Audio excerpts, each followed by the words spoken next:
let's do it. So we didn't have a guest this week, so we put our questions online and asked people if they would like to ask me questions, do like kind of an AMA podcast, and you're going to ask me those questions. So let's do it. I am. And or maybe you should introduce yourself so people know who's asking me the questions. Right. So I'm George. I'm Bill's manager. We decided to do this AMA. Figured it would be a little more personable if I asked him the questions instead of just reading them off, instead of Bill reading them off himself. So we've gotten quite a few submissions here, so should be a pretty solid AMA here. Yeah. All right. Yeah, I got some notes here too. I made some notes so I could like make sure that my answers were as well thought out as possible, which is not something I usually get to do on a podcast. Right. So hopefully the answers will be satisfactory, at least to the people who asked them. Cool. Before we get started, I just wanted to say, if you're listening to this podcast, you have probably like 2 days left to pre-order some really cool merch that Funi designed. You can find that at MrBillsTunes.com. And I think that's the only thing. Oh, otherwise, I think Yum Audio is doing a sale through the month of November. You can pick up Slap at a discount. You can also pick up Combobulator at a discount from Datamind. And I think that's the only announcements that I have. Yeah, I need to get better at making announcements. I never announce that I'm like doing shit. I need to be better at like self promotion. It's hard. Yep. But yeah, buy merch. Yeah, the merch is sick. It's very sick. Cool. All right, you wanna get this going? Yeah, go for it. All right. So we had a couple questions that were really similar. So I kind of consolidated them into 2 questions, and I'll just read off the names of who submitted them. So we've got Adam Partington, Boxster, It's Hawks, and Nick. What advice would you give to someone who's passionate about pursuing a career in music, whether as a producer, performer, sound designer, or mixer, but is still figuring out how to break into the industry? So the very first thing that I would say is that you need to be consistent. So you need to basically be doing whatever it is that you want to be doing, if it's sound design or performing or whatever. You just need to be doing it, maybe not performing, but like at least sound design, writing music. If you want to be a mix engineer, mixing music, you basically need to do it every day, because that's, I think, what is required to get as good as the competition, quote unquote competition, if you want to call it that. Like basically the other people in the industry who could be doing that same job that you want to be doing are definitely doing it every day, and not everybody like improves on a linear scale. Like if you do something every day and somebody else does the exact same thing every day, the other person might get not as good as you or better than you, or it might end up the same. But I mean, just to like up your chances, I think, of getting to a level where you're good enough for somebody to warrant hiring you over somebody who is doing it every day. I think you don't have to do like a ton of shit every day. You just have to like do something every day. You just have to make a little bit of progress constantly, almost, is what it feels like. That's the first thing. The next thing is quality. I think you need to always strive to be trying to get better, which I think comes from doing a lot. Like quantity, you get to quality through quantity.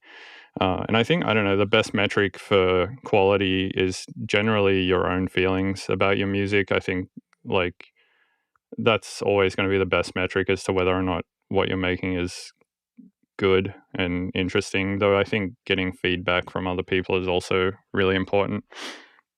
I think you need to be honest. Like you need to be able to tell yourself when your work is decent or terrible. And this is hard to do at first because your ear isn't trained for subtle differences in stuff like structure and quality and musicality or sound design and mixing.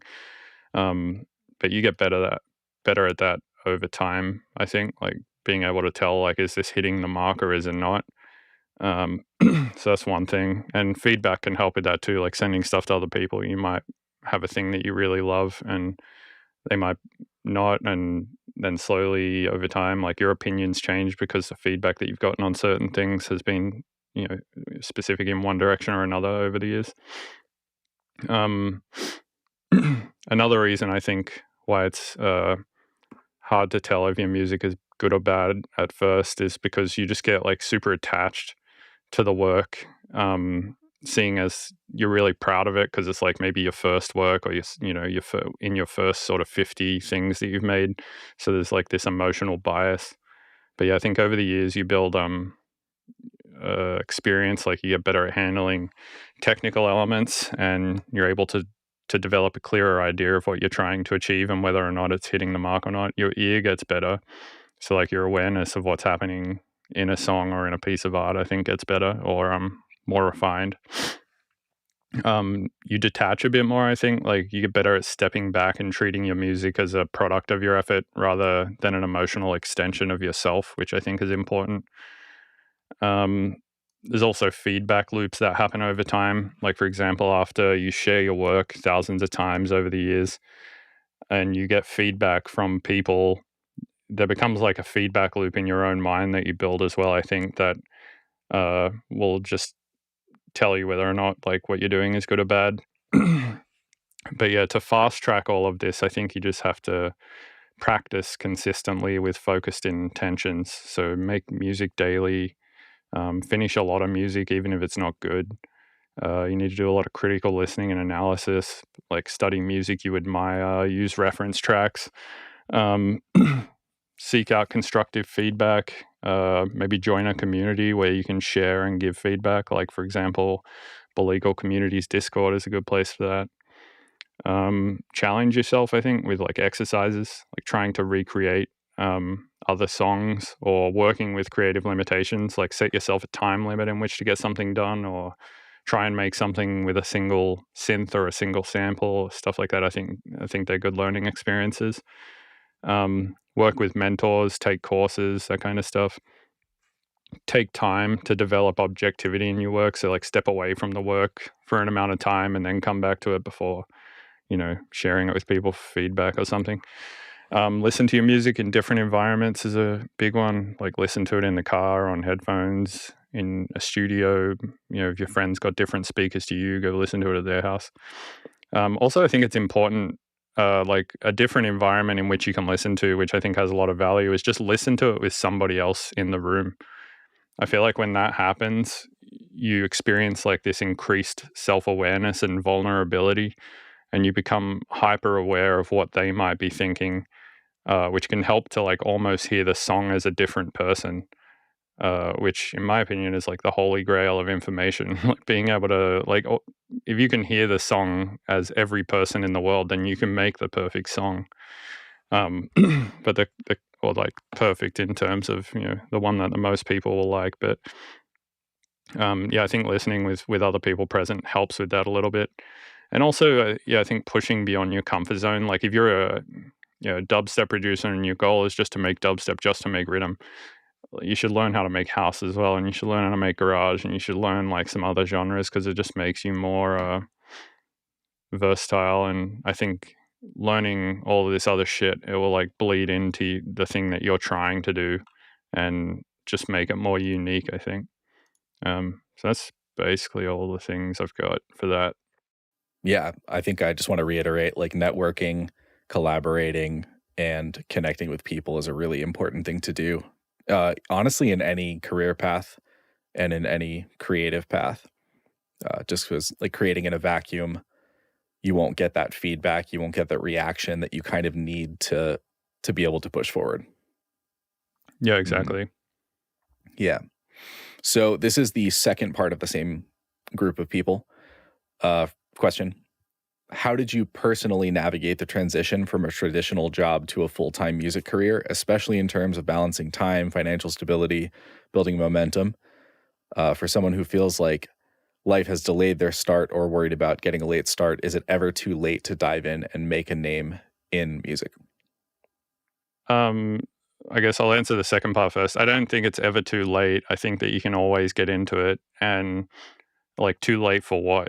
Too late to headline Red Rocks? Who knows? Maybe that shit's all comes down to luck anyway. But it's definitely never too late to start writing music.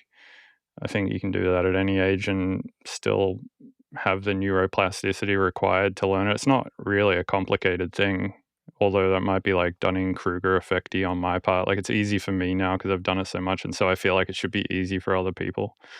But no, I really feel like making music is not that difficult. I think you can learn it at any point in life. It's not like I feel like, getting to your 50s and then trying to learn like the hardest possible calculus there is because you want to get into like machine learning or something. I feel like that is going to be a lot harder than getting into making electronic music.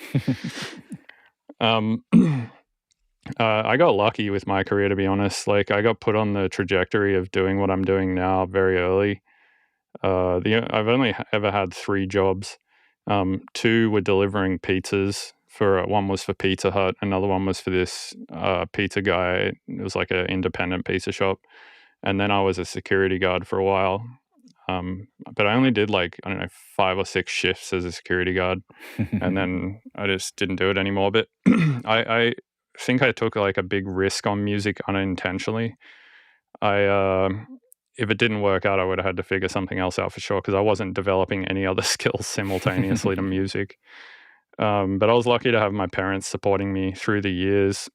But it kind of gave me a ticking clock as to how long I had to make it work, because I was living at my parents' house and they were supporting me, as in like they would let me eat the food in the house and I didn't have to pay rent. But I was like always broke and I didn't have money to go out and shit. But I knew that wouldn't last forever. Like, they were not happy doing that. I was, I don't know, 18 or 19, maybe 20. And yeah, it like pissed them off that I was still living at home and didn't have a job. They were like, go get a job, move out of home. Like, they were putting pressure on me. Yeah. But they did sort of like offer me a deal. They were like, you can either go get a job and like we're not supporting you anymore, or you can go to university and get a education. Like, you have to pay for the education, but like we'll let you live here whilst you study. So I went to SAE in Sydney, and was totally fucking broke. Like, I would hop the train like most days because I didn't have money for a train ticket. And as for like paying for the education, I just basically went into debt in Australia, the same as you do here, I think. Or do you have to pay tuition up front here, or do you just like go to college and pay it later?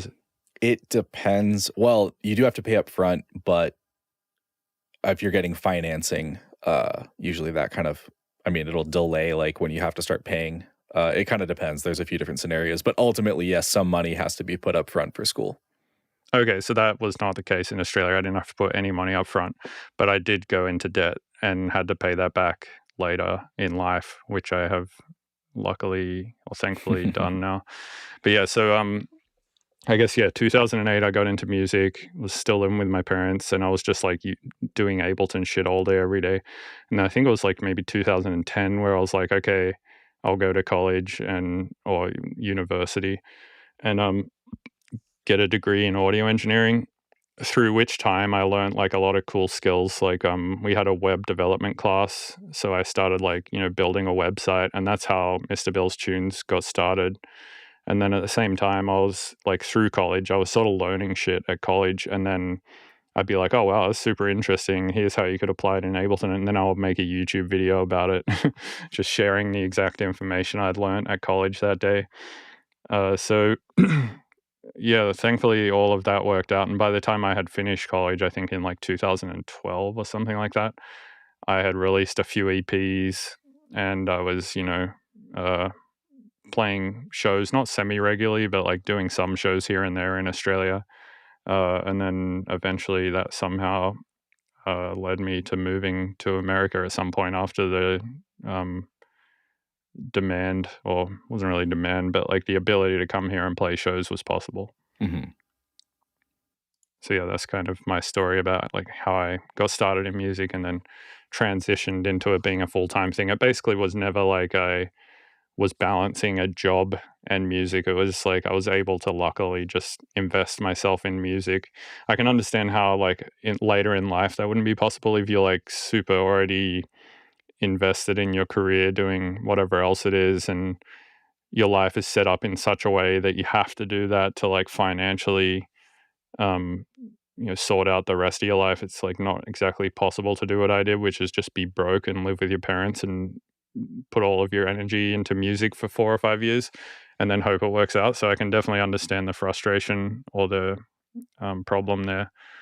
But yeah, I definitely don't think it's ever too late. I feel like if you just put like 1 hour in a day, you could get pretty good in a year. Mm-hmm. Agreed. And just on that note, in terms of like making a career in this industry, obviously like music royalties, like streaming royalties are not like a main source of income for most musical artists. It ends up being like a tertiary thing that's like, okay, cool, I made, a little bit of extra money this year. And a majority comes from like shows, merch, and other sorts of things. On that note, if you're trying to make a career in music or any kind of creative media, it's really smart to look into multiple streams of income, not just putting all of your eggs in one basket. So like in terms of, like if you're really interested in sound design, or even if you're just composing music, it can be really smart to do things like sample packs or educational videos on how you did things, just so that you can further monetize the things that you're already doing, because that can create a little bit more financial stability and help, kind of move things along, create some community, and just generally, get things on the right track. Yeah, I mean, that was the case for me. Like I wasn't able to turn this into a career because of streaming or because of show money. It was pretty much primarily my website where I was selling courses and sample packs and stuff that allowed me to buy myself a few more years to get more established in the live industry where I was like DJing and doing shows and stuff. Now I would say it's probably like a 50-50 split between shows and the website. Maybe even bias slightly more in the website direction. But yeah, it's definitely important, I think, to have multiple income streams for sure. Yeah, just relying on like only Spotify money is insane. That's not going to work. Right, yeah. And it also makes things a little more like, I don't want to say disaster proof, but for something like a pandemic happening again, having like some income from an educational platform can be really helpful when you physically cannot do a show, Yeah. Yeah, I noticed a lot of people during the pandemic, like a lot of artists had that problem where they were like fairly successful and are now again fairly successful, but through the pandemic were like not necessarily having to get jobs and shit, but I think like some people took out loans. I feel like I remember Minnesota selling off like his rights to his catalog for everything before 2015 to some company for like an X amount of dollars or something. Yeah, there was a lot of companies at that time who were actually taking advantage, I think, of musicians by being like, oh, well, you need money because we're in a pandemic. We have a lot of money. Let us buy your catalog, buy all the rights to your music before X date for, 50 grand or 100 grand. It's like any artist in that position is going to take that deal, but yeah, kind of predatory, I think. It is definitely. But yeah. Cool. So the next question is from Lily, who goes by To Pimp a Fluttershy on Discord, I believe. Member of the Bill Eagle community. The question says, "Hi Bill, when did your career really start to take off? What was the moment where you said, damn, I for real can really make money off this shit?" Wait, I just answered that, right? Yeah, effectively you did. Was there a point where it kind of was like the realization that yes, you could continue moving forward, or was it just something that you kind of like just kept doing and it kept, growing? Yeah, it was a gradient for sure over time. It was never like one day I woke up and was like, oh, I got enough money to like do this forever. It's like I really didn't give myself the option of doing anything else for a living. Yeah. I mean, I did get a degree in audio engineering, so in theory, like I could, go probably get a job at like, a mix house or something like that. But I just never wanted to do that. Like in my mind, the only thing I was ever going to do was make music every day on Ableton and share the information that I had. Like that, I just sort of agreed, or not agreed, like I just kind of said to myself, like, this is what I'm doing. And I'll either be broke doing it or I'll have money doing it. Or I'll, there might be some in between. Maybe I'll have money sometimes and not have money other times and stuff. And and that's pretty much what I've done. But I think you kind of in a way, you don't have to do that, but in my mind, I don't see how it would have worked out any other way. Yeah. Like if I had have split my time between tons of different shit, I don't think I would have maybe gotten good, not necessarily good enough. I don't know. I just feel like it wouldn't have worked out otherwise. I feel like I had to put all of my energy into it to make it work. Makes sense. Cool. The next one is from Kobe. It says, no questions, just sending love. Please never stop making music. Okay, thanks, deal. Kobe. This next one is a story from Oliver McPeak, who said, do you remember meeting me at the Sugar Cube in Denver? It was goofy as hell for me. I didn't even know it was you at first, just walked up and said that it was one of the coolest shows I had been to, and it felt so surreal compared to the type of stuff I get out where I'm from. I remembered feeling very nerdy.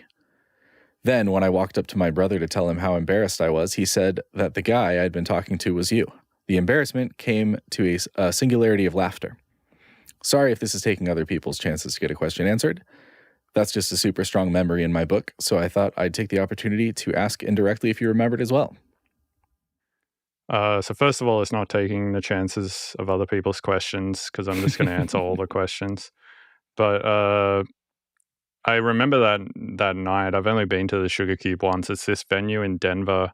It's like an after-hours venue where people go when everything else shuts, and they have like a quadratic or whatever you call it, like 4 function ones, and the stage is quadraphonic, and then the stage is like this raised scaffolding with a see-through floor, so like you're kind of below the DJ looking up. It's an interesting venue.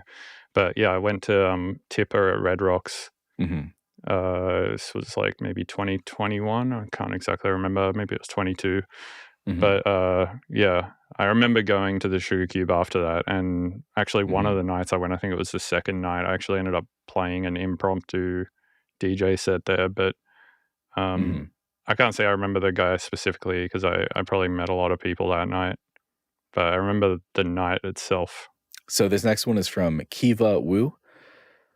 The question is, I know this topic is rarely discussed in the sound industry. I'm a full-time electronic music producer and teacher making a living from music production and instruction. In recent years, I've been facing progressive, unexplained hearing loss and complex tinnitus, or is it tinnitus, which have been getting worse by the day, despite being very careful about protecting and caring for my hearing. I recently had a hearing test which showed about a 30 decibel drop above 12 kilohertz, making it challenging to feel confident and fulfilled in my sound quality judgment and creative decisions. I'd like to ask if you or any other professionals around you who work long-term in the high sound pressure environments have had similar experiences and what mindset might be helpful in facing this situation. So I know other people who have had this issue before. Like, for instance, I think when Jack from Tony and Sam was on the podcast, he said he was like having some issues with his ear. I think the solution was they gave him like steroids for the ear or something, and that fixed it. Actually, Gardner, the guy who built this studio, he said he was just having some ear issues recently, and same deal. They gave him ear steroids and that fixed it. But I know a lot of like amazing engineers who have hearing loss. For example, Opio is completely deaf in one ear and his music sounds insane.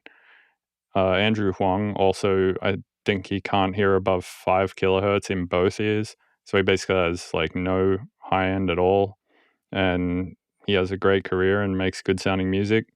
When I asked Opio about how he felt about his hearing, he responded with, there are people in the Paralympics with no legs who can run faster and longer than I'll ever be able to. So, you know, I still have the one ear, so I got no excuse, basically, is what he said. Or something to that effect. His point being that disability isn't an excuse for not doing amazing work, or it shouldn't be a discouragement.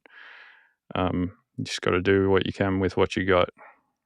But yeah, fucking sucks. I feel like I'm starting to like experience like a little bit of like a lower tolerance in high frequencies. Like I need to turn highs up a little more to make it obvious when they're there. But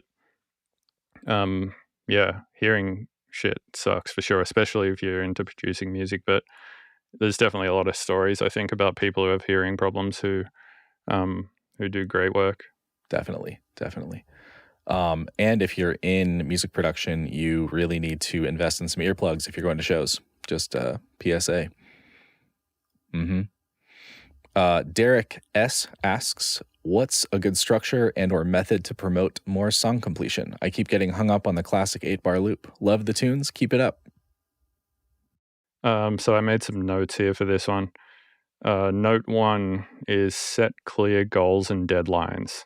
So, for example, for the goals, you might be like, what do you want this track to be? What genre do you want it to be? What tempo? Like all this kind of stuff. That can also be like an issue, but in general, I think for finishing tracks, it's good practice. And then like a deadline, I think is super important. Like when do you want it done by? Because if you don't set yourself a deadline, it could take just any amount of time, basically. There's this razor called Parkinson's Law, and it basically says work expands to fill the time available for its completion. So, for example, if you give yourself a month to finish a track, it's going to take a month. If you give yourself a day, you're going to get a track done in a day. So I think those things are important. Reducing your options can be important. I think having all of the options in the world ends in option paralysis, and it can be helpful to limit yourself to some things. For example, give yourself an arrangement from the beginning and stick to it, using maybe a track you like for reference. Commit to ideas early and just keep working forward rather than getting stuck on changing the song over and over again, which I do all the fucking time.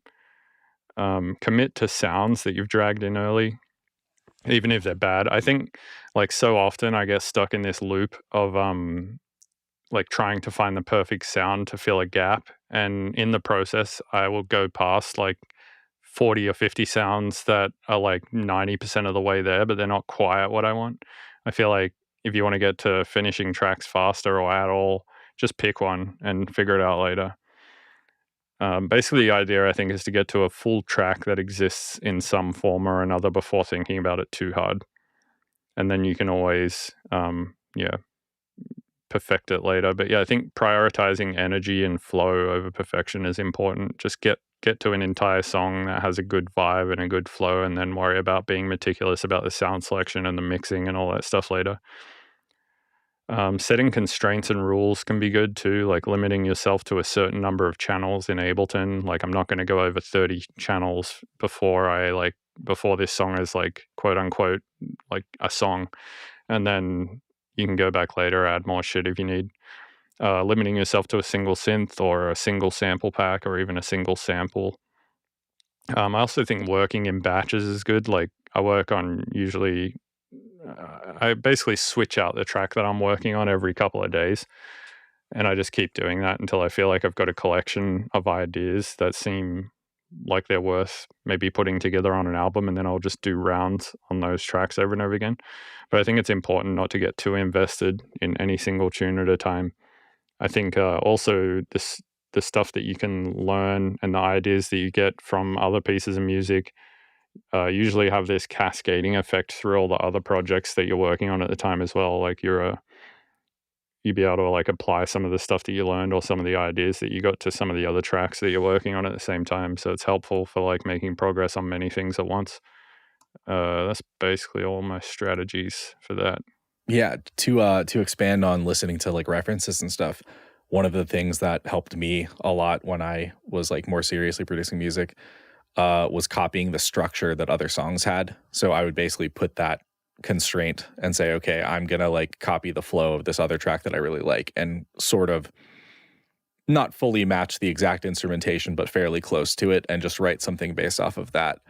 It could be a really good practice to have like a finished idea and flow pretty quickly. Yeah, 100%. Yeah, I think that stuff, like there's a kind of a distaste for it, I think, from some producers, because they're like, oh, you're just like copying this other thing, or it's not true art because you didn't, think of everything to do from scratch or whatever. And there's all these like anxieties, like artistic anxieties that you might have from it. No But I doubt. think like if your goal is to get to a finished track, just do it by any means necessary. And then you can be as artistic and meticulous as you want after it's a track. But I think if your problem is that you keep getting stuck at an 8-bar loop, then just try some other shit and see if you can get past that. For sure. Cool. So the next question is from Kunal S. What is the quickest way to producing high quality sound/music? Is it learning synthesis in each plugin separately, or start writing a tune and learning synthesis and plugin stuff on the way? I think that you should focus on one skill at a time. Like get good, or not necessarily good, but like just learn the basics of synthesis, and then just learn the basics of compression, and then just learn the basics of EQ. And slowly you'll build up enough basic skills that you have enough information to put together something. And then you can kind of like start refining all of those skills. Same idea as like the track writing. It's like, don't focus on the 8-bar loop too much. Just focus on like the bigger picture first. And then you can always, drill down on, particular things. I think creating a practice routine is useful for learning any skill, I think, but specifically in music, that might be like, spend days where you only make kicks and snares, or spend days where you only work on sub stuff and try and get your sub sounding good, work on like only making percussion sounds, or try and just make synth sounds one day. I feel like having a routine like that can allow you to, sharpen the skills of specific things. I feel like if you're trying to do everything at once, it's too overwhelming. I think you should also potentially limit your palette temporarily, like figure out how to do as much as you can with as few tools as possible. Like, for example, if you're just starting, like limit yourself to just operator and just get good at operator. And then you can branch out slowly. Reverse engineering tracks that you admire, I think, is a good strat for learning, but that might become like slightly after you have basic skills. Using templates and presets as learning tools rather than a crutch for using them as sounds. I think it's like also good to reverse engineer those and try and learn what you can from those. Set goals to make the process more manageable. For example, like I said, like just learn how a compressor works, and then learn how a limiter is different, and then learn just how subtractive synthesis works, and then learn how additive synthesis is different to that. Experiment a lot, get feedback from people. I would also say trying to learn concepts more than specific tools is important. Like, for example, don't learn just how Serum works, but learn how like synthesis in general works. Or don't just learn how like EQ8 works, but learn what an EQ does in general, because that's going to allow you to just sort of use anything eventually if you can just understand the concepts.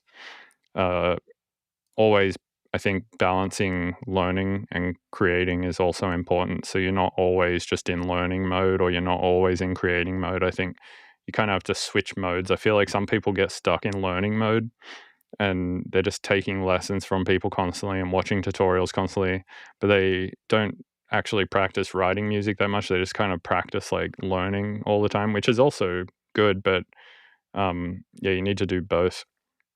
And then finally, I would say try to do all of this in a way that makes you really enjoy it, because then you're likely to set up a positive feedback loop where you actually want to keep coming back to Ableton and working. I feel like it's also possible that you can set this all up in such a stressful way that you build like a a negative feedback loop in your mind, to where whenever you're thinking about opening Ableton, it just like hits you with like a ball of stress, and you're like, oh, I don't want to do it. I feel like it's the most important thing possibly is to set up a positive feedback loop that makes you want to keep using Ableton or whatever DAW it is, because that's ultimately how you're going to get better at it. This next question is from Constantine, and this this goes back into the previous question, but it's how did you learn to do so good mixdowns, and how to learn to do better mixdowns? So the first thing would be having a trusted listening environment, which if music is not your career, is probably going to be headphones.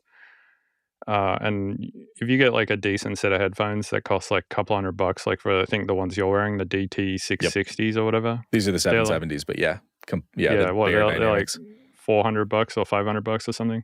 I think they're under that now. I think you can get a pair of the 770s for like under $3. Yeah, and then if you like put one of those flattening curves on it by like Sonar Works. True Sound, or Sonar Works Sound or something. ID, yeah. Yeah, I feel like that is going to be like your best bet if music is not your career and you're not making a ton of money. So I think that's important, having a like point of truth that you trust. Yeah. Because that's kind of like step one for knowing like whatever you're doing is good or bad. Then I think you should just master the basics of stuff like EQ, compression, gain staging. Practice critical listening. And practice this on your point of truth sound source. So if that's like these headphones you bought with this thing, with the flattening curve on it, like do the critical listening on that and just get very used to those headphones.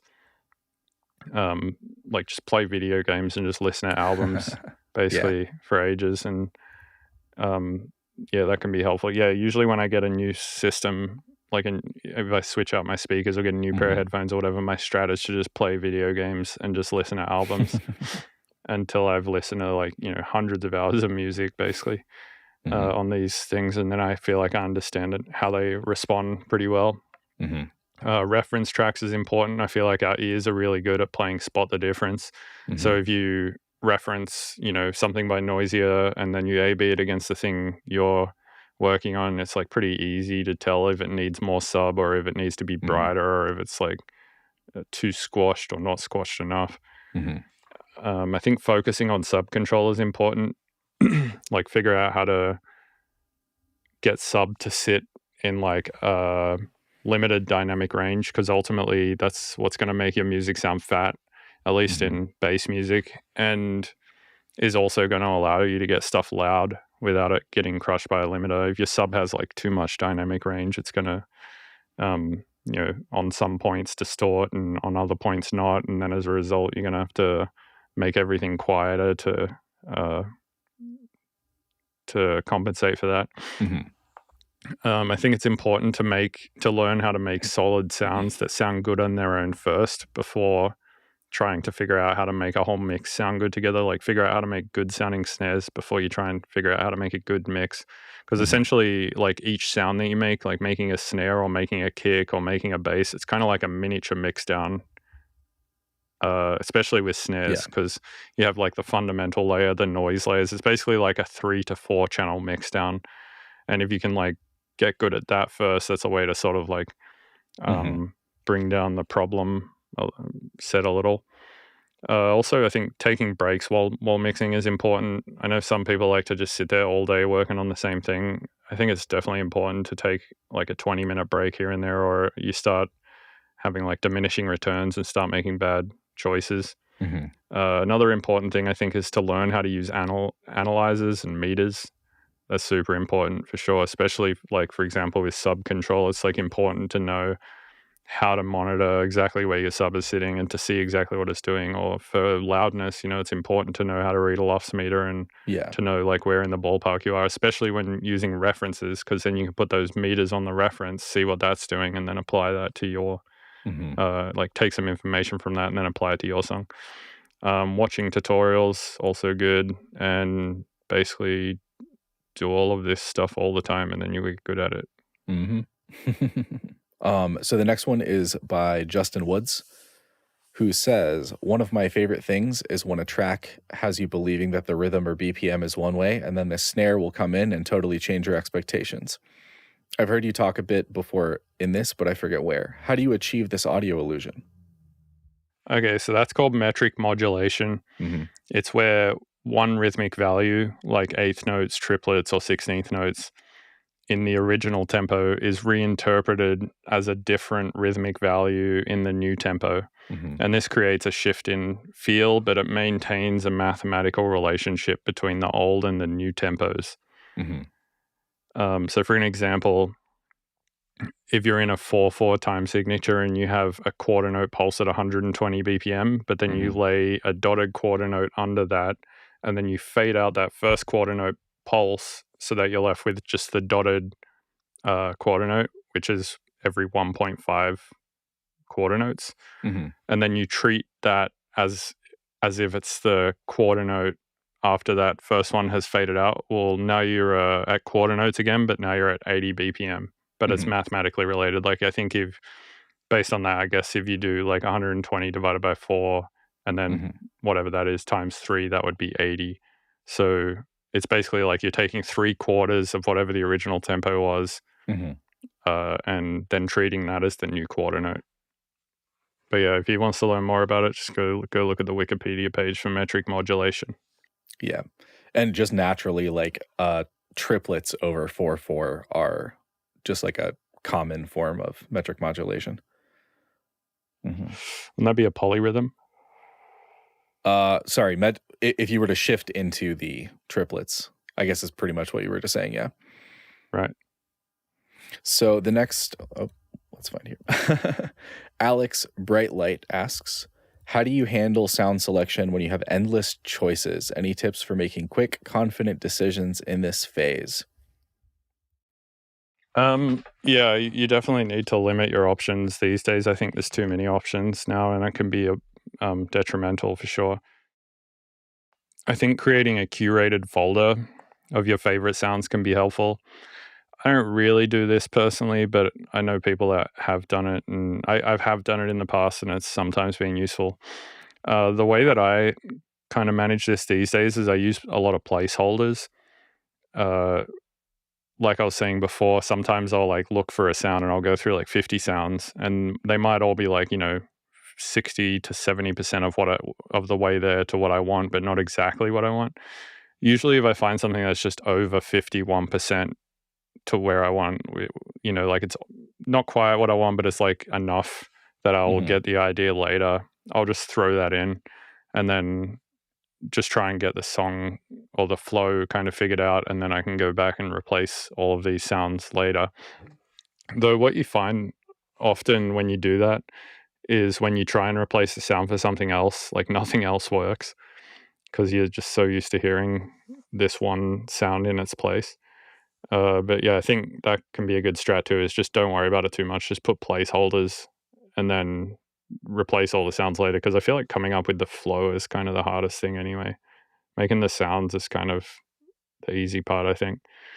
I think using timers is also good if you want to get like really strict and use like some creative limitation. Just set yourself a timer of like 5 minutes where you're like, I'm going to pick out all the sounds I'm going to use for this song, and then after that time is up, I just have to make a song with these sounds that I've found.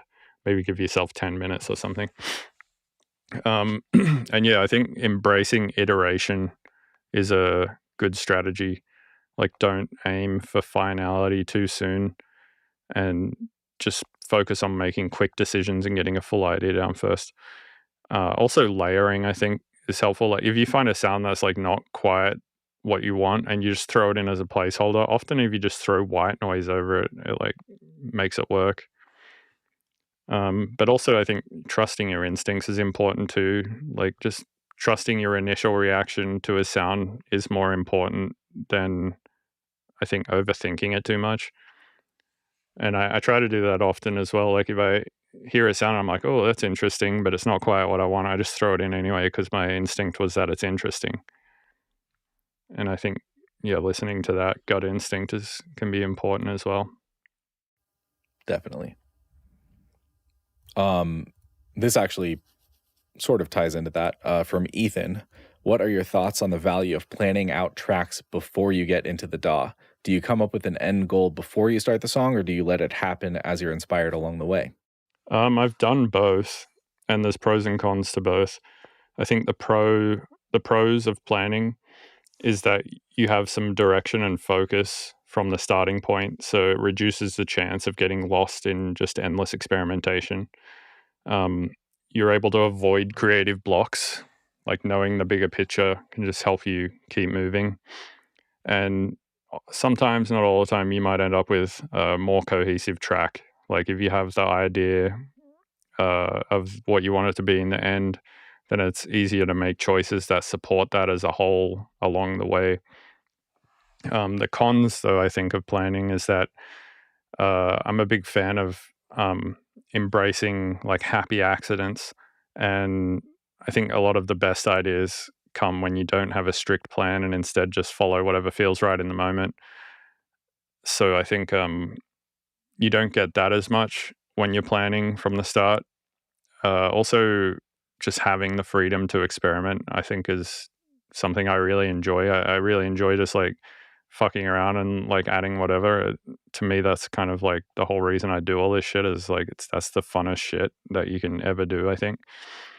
And I think just when you do that and just experiment and let the track unfold naturally, it can sometimes sound more authentic and interesting.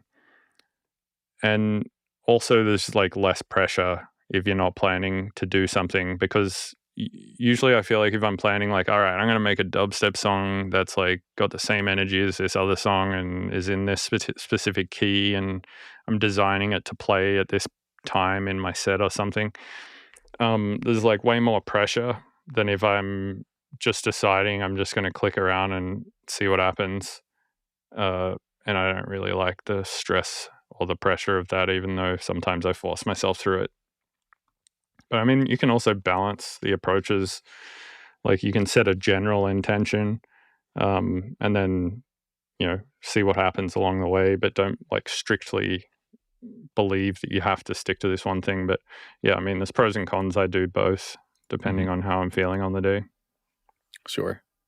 Yeah, I think variety and like approaching, creativity from different angles can be a really good way to get different results each time. So I think it's smart to, do it both ways. Yeah, 100%. And everything in between. Robert Castillo asks, in your creative career, it's likely you've experienced periods of lesser output. During these times, what is your mental approach to being okay with lesser productivity? Yeah, I made a lot of notes on this one because I just listened to that book by Cal Newport called, what was it called? Slow Work, I think, or Slow Productivity. Yeah, where he's talking about how the main metric that we have for knowledge work these days is just people looking busy, essentially. And that's just causing a lot of burnout where people just feel like they have to be working like 100 hours a week or fucking 24 hours a day just to like, of just doing dumb shit too, like answering emails or responding to Slack messages, but not actually getting any like solid work done. And some of the examples he brought up were kind of interesting. I think he said, I can't remember who it was. It might have been like Einstein or the guy who invented the light bulb or something, Thomas Edison or some shit, or one of those astronomers, Galapagos. No, what's his name? Galileo, yeah, that's the one. when all these dudes were coming up with like their crazy theories and shit, apparently they would take like year-long vacations and like it would take them like 20 years to come up with this theory, but the legacy of what they'd come up with was so sick and important that we don't really think about the years that they took off in between or anything like that. Whereas these days it feels like taking a year off to do anything is like unreasonable. Unreasonable. But but yeah, I don't know. I guess I like to reframe productivity as a natural cycle and not a constant state. I think just like nature has seasons, so do our body and our mind. And for example, just because a tree isn't bearing fruit, it doesn't mean that it's not growing or preparing to bear fruit. And yeah, I think like lesser productivity is just a broader cycle of wellness. And I think these periods provide a foundation for more sustained energy and more focus in the long term. And there's some science to back this up. Like, for example, our body has a circadian rhythm, like the rhythm of the day. And then we also have an ultradian rhythm, which is a rhythm of about 90 to 120 minutes. And then we also have a longer rhythm. Like, for example, people get like seasonal affective disorder. So I think we have like a yearly rhythm almost. Yeah. I think so. Which suggests that many people's productivity dips in winter months. And our brain, I think, can only handle a certain amount of focused work and cognitive load before it starts experiencing diminishing returns. And also recovery and rest is essential for peak performance. Like athletes, right? Like they'll train super hard, but then they'll rest for like a day or 2 days or whatever. And yeah, I think there's a similar approach to be taken for mental work. But yeah, generally I try to aim for long-term gains over short-term pushes. And I just accept when I'm in a low period of not getting a lot done. And it's stressful and frustrating, but I don't know, if you get stressed out and frustrated, that kind of just makes the problem worse. Because then you're like, oh, I'm not getting anything done. And then you start going like, well, fuck, I'm a piece of shit because I'm not getting anything done. And then all of a sudden you're stressed out even more than you were before. And now it's even worse. Right. But yeah, I don't know. I see productivity as more than just your output. I think it's, yeah, well, I guess it is your output, but I wouldn't measure it like on a day-to-day basis. I think that's too short of a time frame to measure productivity. I think you have to measure it over like a year or 5 years.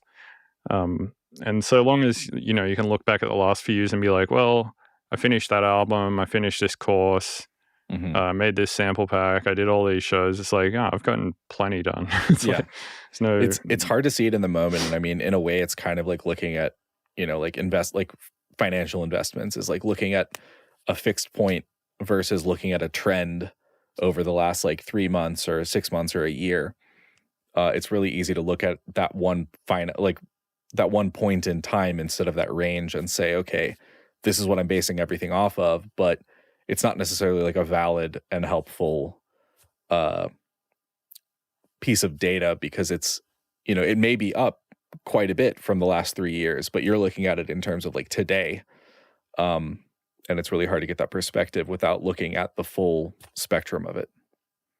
Yeah, totally. One thing that I have wanted to do for a long time, but I always just don't do it and I keep forgetting, is that I actually want to like track my like periods of where I'm like very productive and where I'm not productive, so I can actually look back on it and maybe even prepare for them in the future, you know, going like, okay, this is happening, I'm doing XYZ, probably going to be unproductive for a while. And then I guess like if you know that it's coming, you're braced for it, or you're at least aware of your own cycle in which this happens, then you can kind of use those periods as like an experimental period or a recharge period where you can just try other shit and like not stress too hard about trying to do this thing that you're trying to do.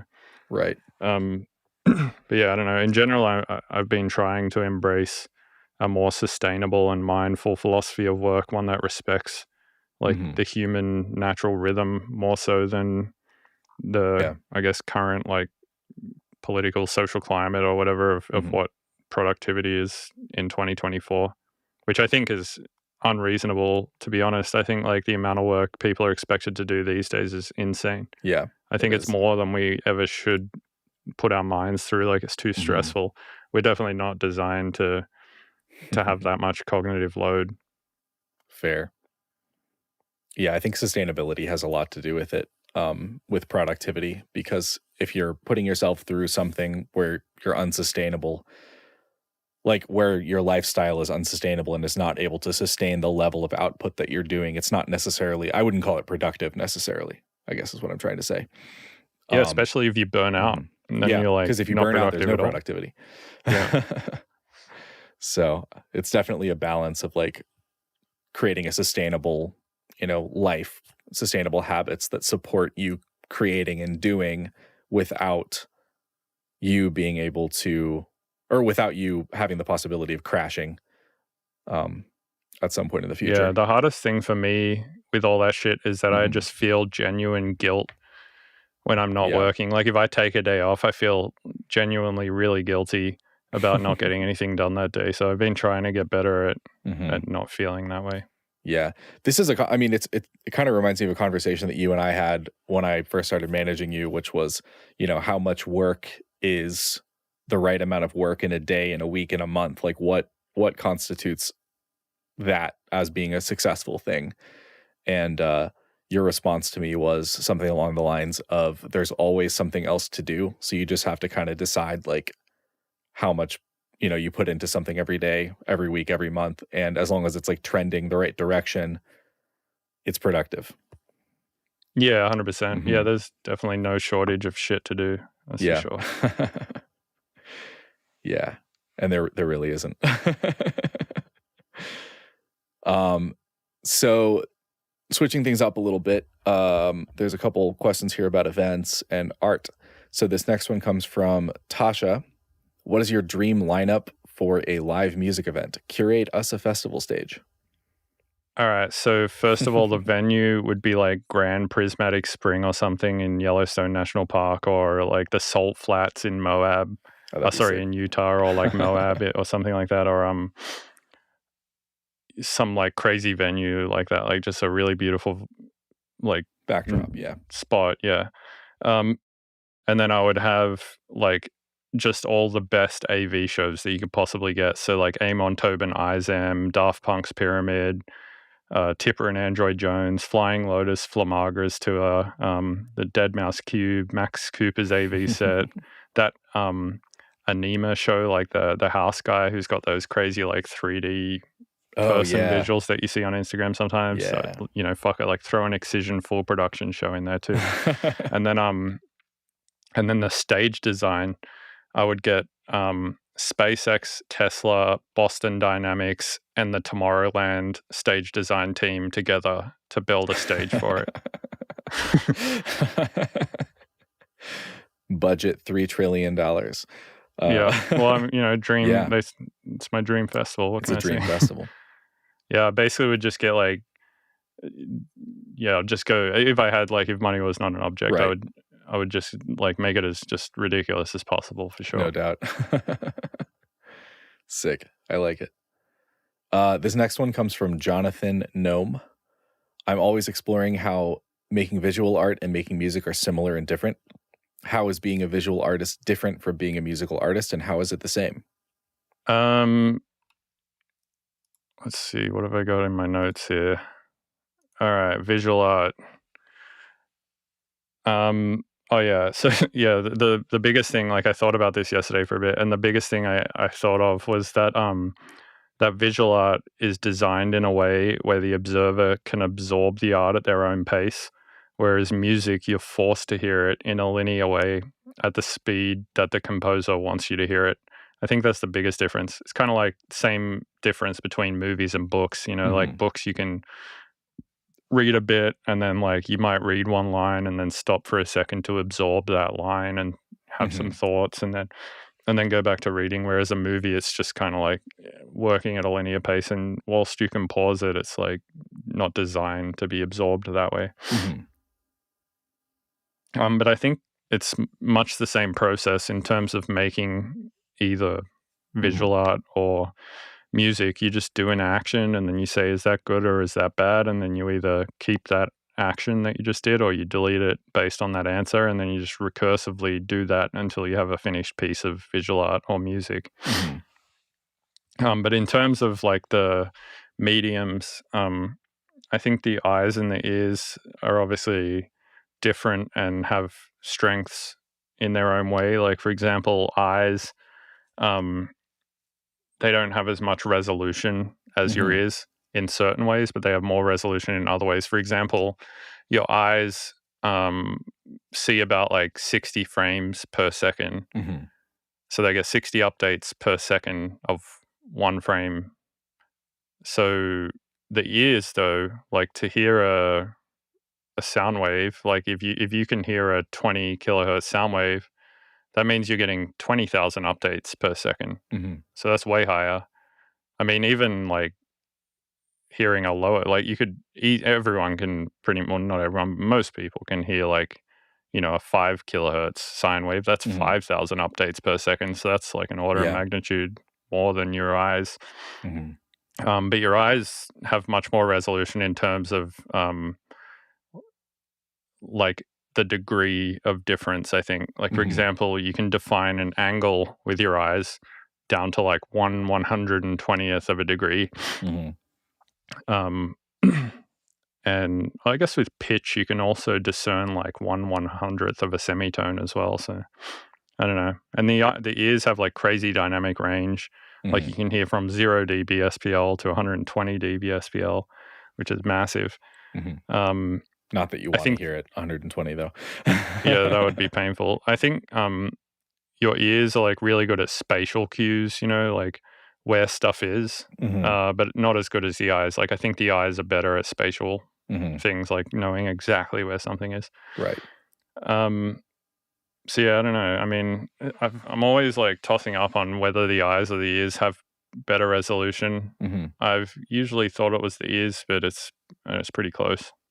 Yeah. So I guess in that sense, making visual art and audio art is different. So you're working with different resolutions in terms of like the human input. Right. On a strictly technical level, ways that they're similar is that you're working with frequency, you're working with compression, you're working with dynamic ranges, which all apply both in the visual spectrum and the audio spectrum. Right. That being said, those ranges are totally different and the medium is different.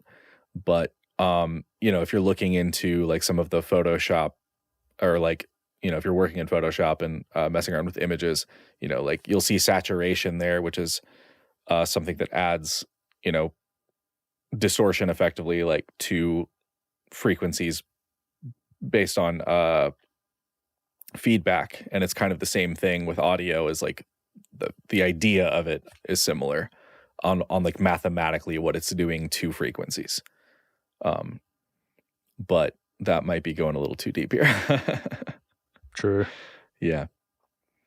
So the next question is about your AV set from Maximus. In your AV sets, do you use Ableton with Resolume and or Touch Designer? What type of link do you have between the AV software? Yeah, I use Ableton and Resolume, and I use a mixture of MIDI, which I send from Ableton to Resolume via BOEM network, and then I use some OSC stuff as well, which I use Resolume parameter forwarder by ShowSync to send from Ableton to Resolume. So basically, yeah, Ableton sends MIDI and OSC to Resolume to control things in Resolume. So the MIDI is more like on-off stuff, like if I just want to trigger something, and the OSC is more for like continuous parameters if I want to move an effect slowly over time or something. The next question is by Jorel. Does your physical environment influence the type of music you make? If so, what are some examples you've noticed this happening? Yeah, I think so. And this comes back to what we were talking about before with slow productivity. I think everywhere has kind of its own natural rhythm of work and how work is done, and all of that just embedded into its culture. The US's pace, I think, is like very fast and often driven by a sense of urgency and competition, and with a focus on productivity and growth. Whereas I notice in places like Spain or Australia that there is a higher value placed on social interaction, rest and well-being, etc. And I personally feel like that slower pace of life sometimes results in me making music that I'm happier with.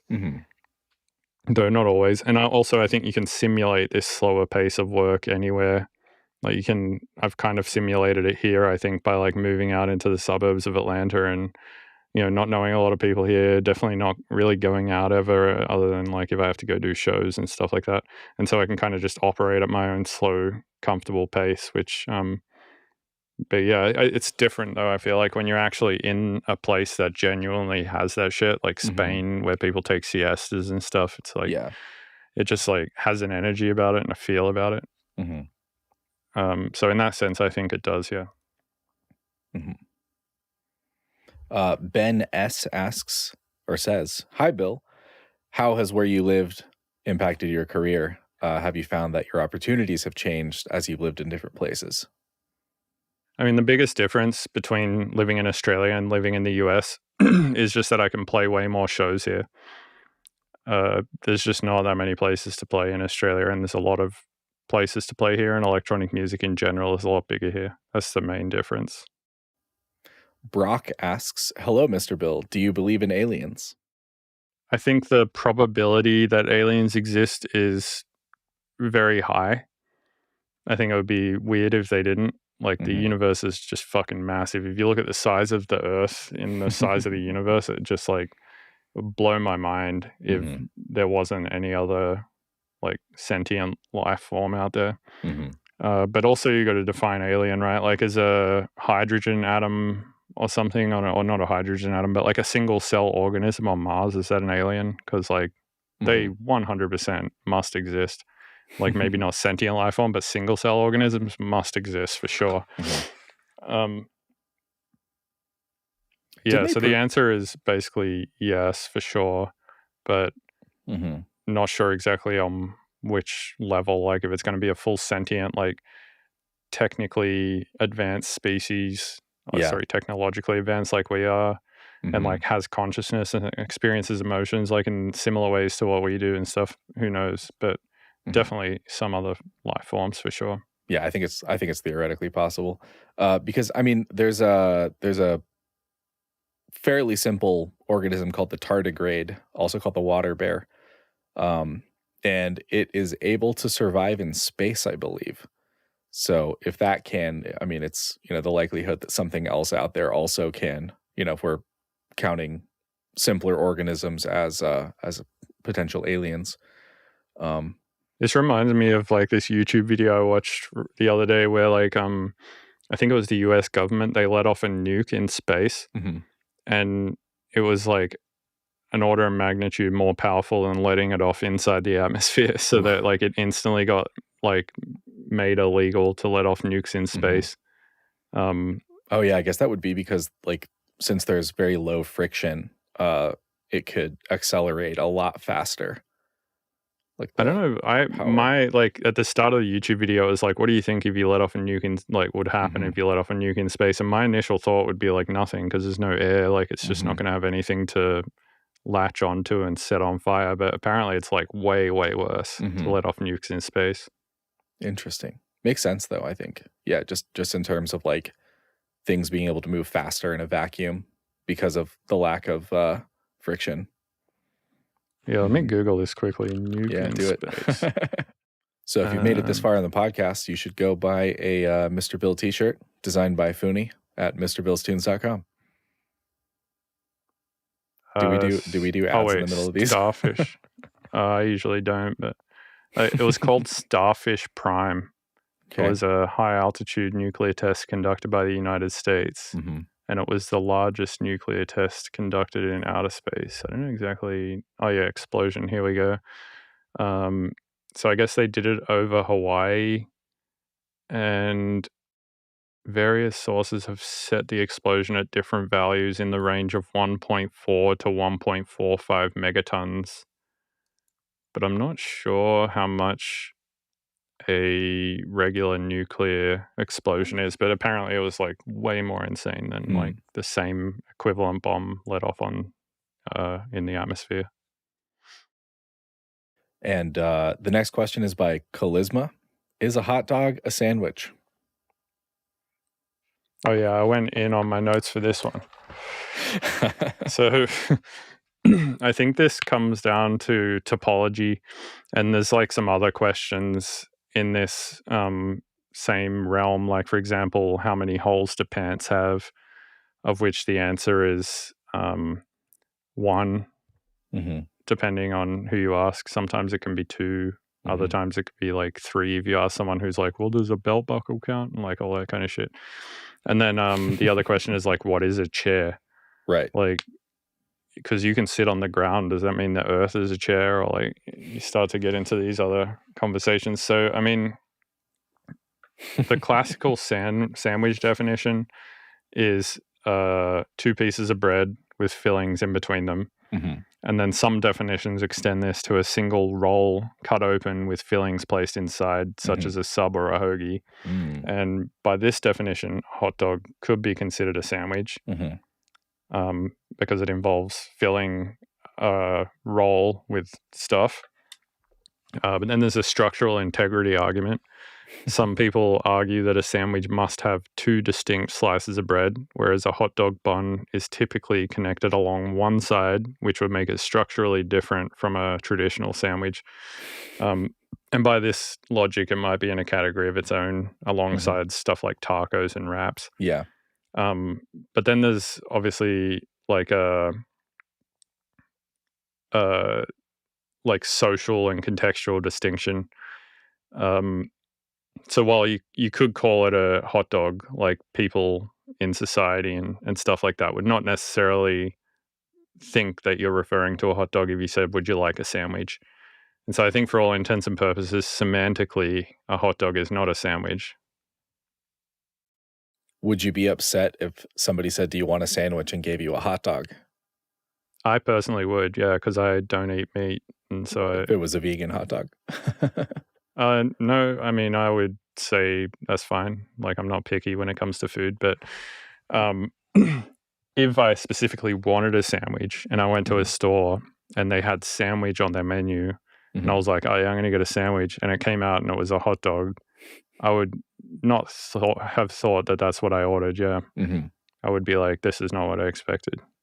I wouldn't necessarily be mad, but like, yeah, I don't know. I think like semantical definitions like that, they have a purpose. It's like, so we can explain what's in our head to somebody else's head. Yep. That makes sense. Hot dog, not a sandwich. Jason says, please tell me you're coming back to South Florida soon. And 7 crying faces.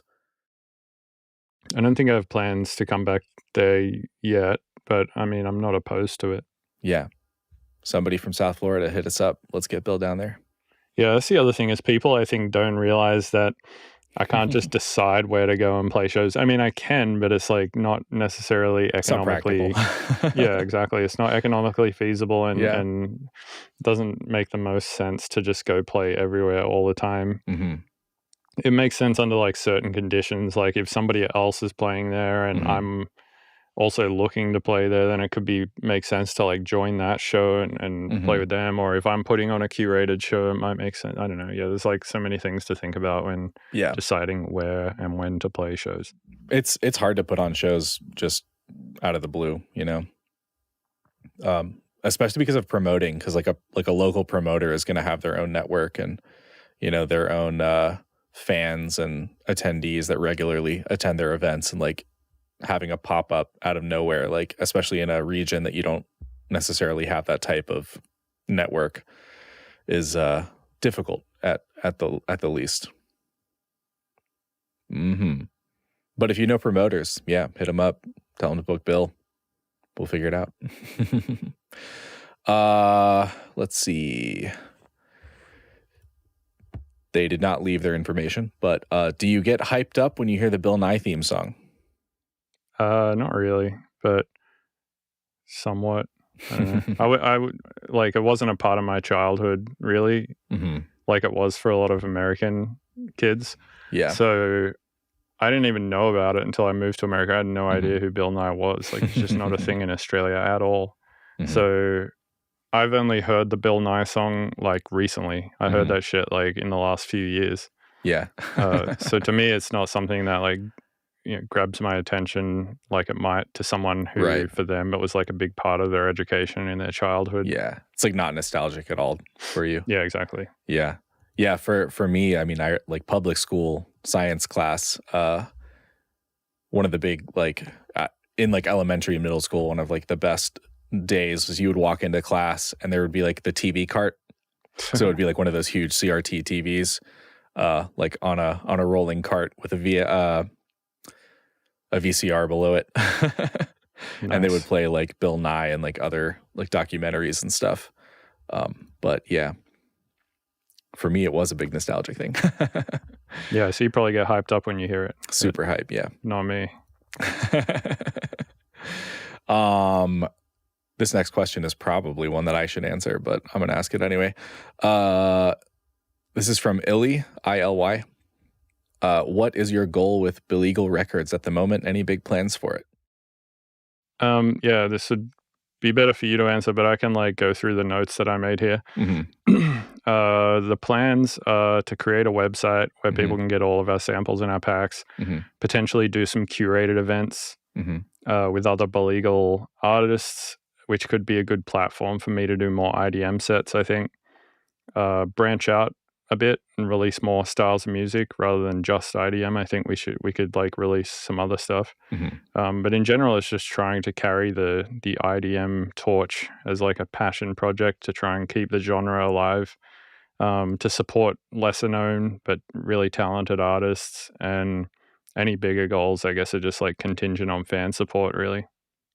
Yeah, we can't really go much bigger unless, like, I feel like things growing, it's like it takes both sides, like the label doing their thing and then Yeah. gets some support, and then it gets slowly bigger and slowly bigger, but it like takes the support and the growth from the label, I think, at the same time. Yeah.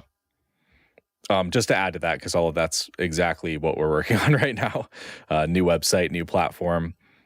We're working on kind of tightening up the branding and just making it a little bit more like a cohesive thing. So no longer, like, we're not trying to compartmentalize Billegal Beats, Billegal Sounds, and that kind of thing. It's just going to be like Billegal as a brand. Sounds and Beats will be kind of like sub things of that brand where it's, music or samples. We are talking about potentially doing some merch once we have launched the new platform related to the designs that you've probably seen on the internet. But I mean, yeah, that's pretty much where things are at. We're trying to kind of tighten things up and then grow in a cohesive way. But it does have a lot to do with fan support. So if you're a fan of Billegal, share our stuff. This next question is from Jared Ives. Who are some of your favorite metal artists, and have you considered to do more EDM/metal crossover? Because your North Lane remix was sick. Favorite metal artists: Animals as Leaders, Periphery, Falling in Reverse, Veil Maya, 12 Foot Ninja, Carnival, Sunklotto. And yeah, I would love to do more work with metal in any capacity, really. I mean, I did some programming stuff on a Veil Maya album and a 12 Foot Ninja song, and I've worked a little bit with Misha from Periphery, but yeah, I would love to work with more metal artists. Some of my favorite shit. So yeah, 100%. This next one does not have an author, but it says, will you be performing at any Tipper and Friends events before they're over? That's not up to me. That's up to Tipper. That's up to Tipper. Yeah. If I don't, blame him. Yeah. Tweet at Tipper. Or don't. That's fine. This one is from Lenscracker. Do you have any strong feelings on the process of naming the music you've made? As a producer, I feel like I have the creative freedom to name my creations whatever I want, even if it has no direct meaning or connection to the song. But as a listener, I have an inherent bias towards music where the track title evokes the exact synesthesia I get from the audio. So naming songs is almost always an afterthought for me. I don't really think about it too hard. I always have trouble picking good names as well, but usually it'll just be something random that sounds funny or is some like play on words or something like that. And sometimes, I don't know if I have one right now, but at some points I've like had a text file where if I just think of like some random word or something that sounds funny, I'll like throw it in a text file, and then later I can like go to that text file and just pick one. Yeah. And sometimes it's obvious what the name should be because there's a vocal or there's a sound in the song that sounds like specific, like it's a sludgy sound, and so the track name should be like Sludge Box or something. And then I guess sometimes it can help with brand identity too, like tracks like Bulldozer or Bilbo Swaggins. Billy on Mushrooms. Yeah, exactly. What else? But yeah, generally generally I just it's usually an afterthought. Oh, and sometimes we don't even give it a name. Like, for example, the Deadmau5 collab is called 10.8, which is just called that because that was like the version that we were on when we finished writing it. Like it was just like Mr. Bill and Deadmau5, and then I just put a 1 and then just kept saving as until we got to 10.8, and then that's just what the song's called. Or like Chords 15 off your most recent album. Yeah, exactly. Yeah. Big chordy boy. Yeah. Yeah. This next one does not have an author, but it says, I think electronic bluegrass should be talked about. Fair enough. We've talked about electronic bluegrass. I don't even know what electronic bluegrass is. I don't even think I know what bluegrass is, actually. Oh man, you live in Georgia and you don't know bluegrass. We'll fix that. But all right. It might be too twangy for you, but we'll see. Yeah, likely.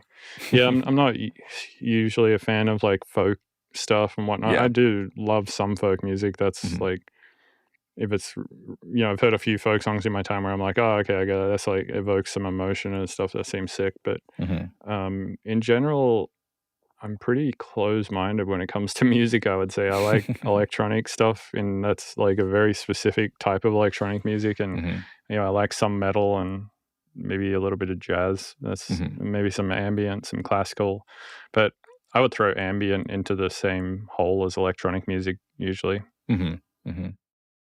Yeah, bluegrass is it's derived very much from like acoustic instruments, and it's like the people of the Appalachian region, um, like Tennessee, North Carolina, North Georgia, South Carolina, Virginia. Um, Nice, I'll check it out. yeah. I feel like I have heard it before. I just can't think of Mhm. Mhm. the characteristics of it right now. Yeah. It's like one of the historical genres that comes from like this area, basically. Nice. Yeah, suss Mhm. it out. Yeah.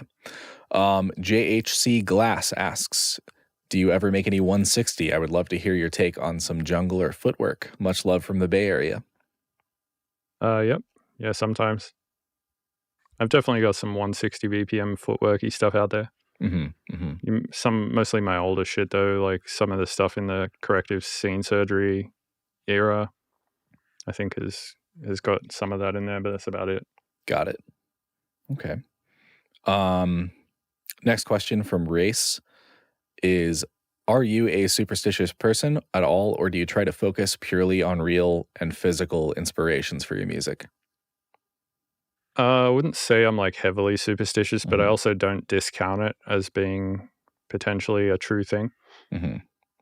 I generally try to stay pretty rational and only worry about stuff that not only can be proved, but also that I even have any control over. I try not to Mhm. worry about much stuff out of my control. Yeah. Um, but yeah, like I said, I also don't like discount it completely. Like I think some superstitions could be real, uh, but you can't really prove that shit. But who knows? Maybe it is. So the next question here is from Mr. Dingster, and it is, you've talked extensively about your ketamine addiction and how it progressed from alcohol. Did you manage to find the root cause of your substance addiction and deal with it once and for all, or are you still in therapy? Thanks for being so honest with your fans about your struggles. Yeah, so I don't think addiction is like rarely rooted in one cause. It's usually a combination of things like genetic susceptibility, Mhm. psychological factors, social influences, stuff like that. Um, and I think like I got addicted to stuff for a bunch of reasons. I think like there's some biological factors. Like sometimes you might have a family history of people being addicted to stuff, which I do. And so some of it is probably biological. Then there's also psychological and emotional factors. Like a lot of people turn to drugs if they're trying to cope with psychological pain or trauma or unresolved emotions or PTSD or something like that. Uh, and people with mental health conditions are definitely a higher risk for addiction, of which I have. Like I have depression and anxiety, which I've been taking medication for quite a while. There's also like social and environmental influences, like people who grow up in environments where substance use is normalized or in a high stress environment, something like that. You might be more likely to develop addictions. And I definitely did grow up in a place where substance abuse and use was normalized. There's also behavioral and habitual factors. Like generally addictions, they often start as small habits that gradually become more deeply ingrained. Uh, which is definitely how it went for me. Like I started with small things like weed, cigarettes, and then slowly it took like 15 years, to unravel itself to ketamine.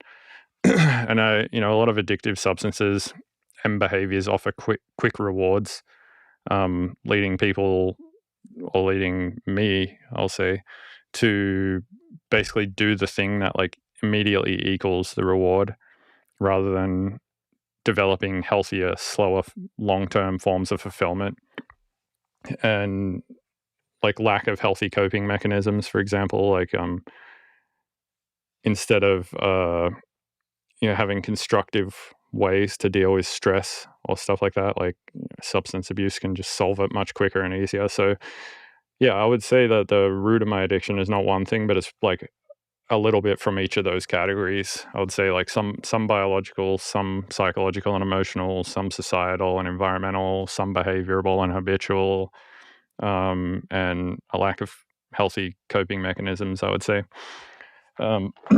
Yeah, I think it's never possible to say like, oh, the root of my addiction was like this one thing that happened to me in my childhood, and like if I just solve that one thing, yeah, it's not that simple. Yeah. What is some advice you could give? This is a question for me. What is some advice you could give to people who have noticed that they have addiction but might not know or might not realize the like a path that they can take to start working on that? There really isn't a good answer for that because everyone's different, and it's, I mean, only the person themselves can tell if what they're doing is a problem and if it's causing an issue for them in their life and people around them. And if it is, and they've tried to just like stop doing substances cold turkey or whatever, and it hasn't worked, then I mean, rehab is what worked for me in the end. I had issues with just stopping. I couldn't just stop, and it cost me like a relationship and like a nice house that I was living in. It cost me like a lot. And yeah, rehab ended up being what works for me. But like everyone's different, I know people who have like been addicted to drugs before, and they're able to just like one day go like, all right, the cost of this is too high, and just stop. I wasn't really able to do that. Like the cost kept getting higher and higher and higher, and there was many points along the way where I was like, the cost of me doing this is very high, and I still didn't stop. And it eventually, I guess, got to a point where I was like, all right, the cost of this is too high, and then went to rehab. But yeah, it's like if there was an answer to that question, the world would be like crazy better. That's fair. I feel like, yeah, it's a question that people just can't answer. Mm-hmm. That's fair. So the next question, it's the last one that we've, reviewed before doing this podcast, but I did notice a few, like probably like 4 or 5 came in after. But this next question is asking when you're going to be making more down tempo, and it's from Paul. I'm making down tempo all the time. I just don't put a lot of it out. Yeah, I've got a giant folder of down tempo ideas, some finished and some not on my computer. The thing that I think people don't realize if they're like not doing music for a living is how hard it is to make a living from music, and making only down tempo just makes that even harder.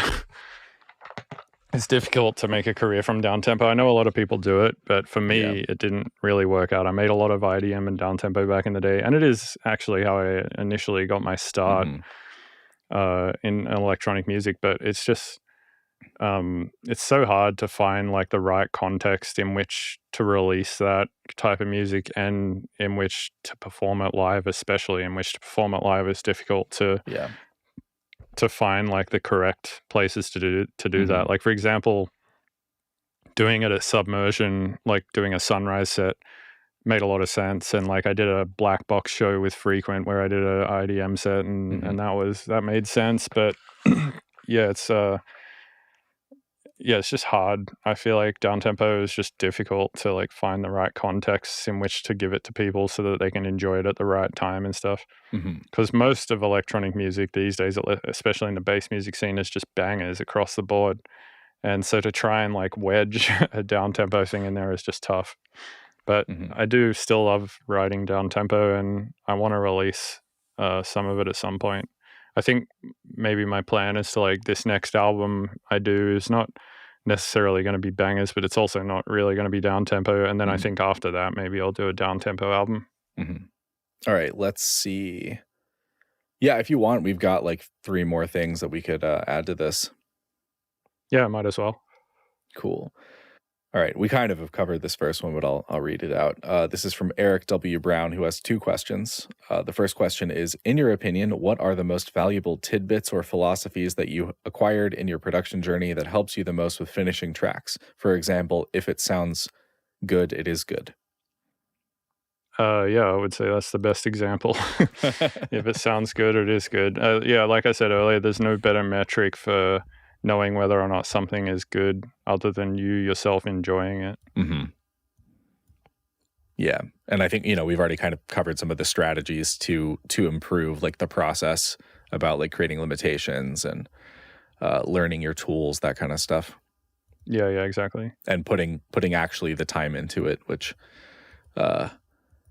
in being a former teacher, I guess I'm still a teacher in a way, but one of the biggest issues that I had was students spending the time outside of class and outside of lessons to actually like do the thing. And that's really, I feel like, where you learn the most is like 100%. the self-study of it. Yeah.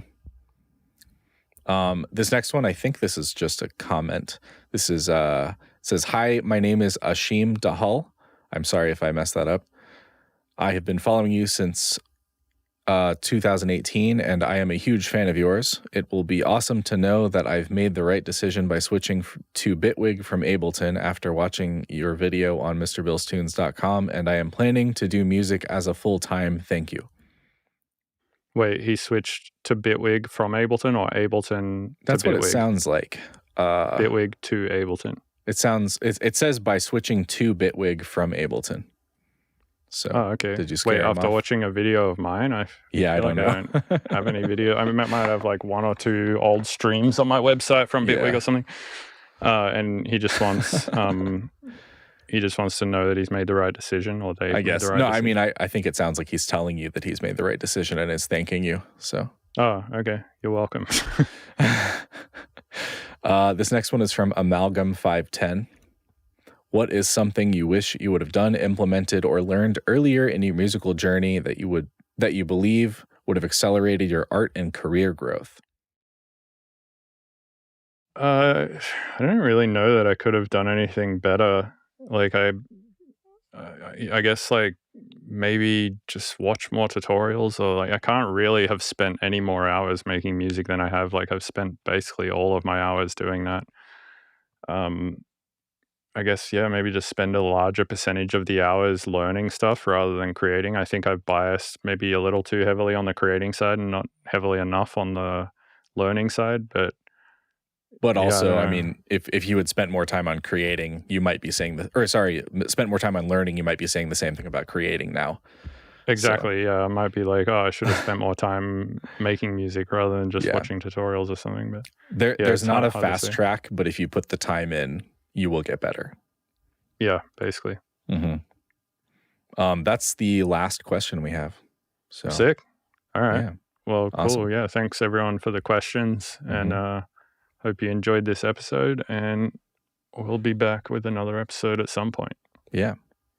Cool. And thanks for reading all these questions out to me. Not a problem. I thought this would be a good dynamic instead of just reading them off by yourself.